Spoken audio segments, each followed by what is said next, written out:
fascinating back and forth over the weekend. Jonah Goldberg joins me now, editor-at-large for the National Review and Fox News contributor. Jonah, welcome. Good to have you here. What do you make of the argument that it does go to Washington because it came, from the mouths of senators?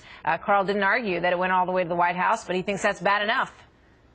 Right. I mean, what you saw there in very short order was Plouffe changing the terms and the assumptions of his argument to basically to any ground he could defend, and he really couldn't defend any of it.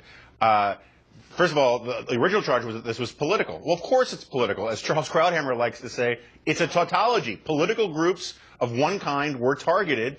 That makes it political. You can't get away from that.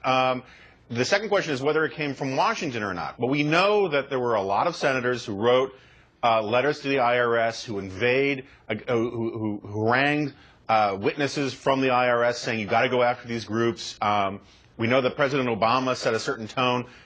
And we know that these guys have now told the Cincinnati operatives, our agents have told Darrell Issa's group that they thought our orders were coming from above. So we know it came from Washington. The question is whether it went to the White House, and we truly don't know that. It's really interesting to me. David Axelrod took the same line of argument with this as David Plouffe took, which was, we're way too smart for this. This is not a political thing that came from us. We would never be this stupid as to instruct IRS folks to go after Tea Party people, because that would be too dumb. We're smarter than that.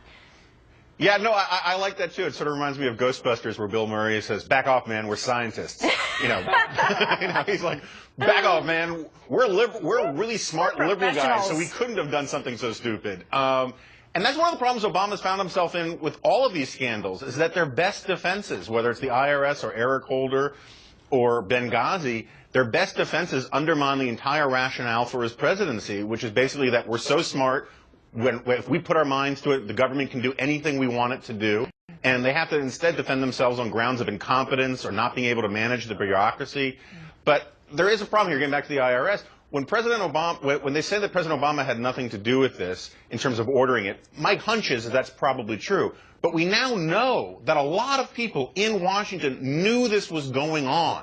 That's why Lois Lerner pled the Fifth, because she essentially had misled Congress about this. Could be, as Karl Rove suggests. He says he blew the dog whistle, and that was enough to sort of set the climate that led to this. But, a lot of pieces still to put together in all of this. Jonah, thank you very much for weighing in this morning. We'll see you soon.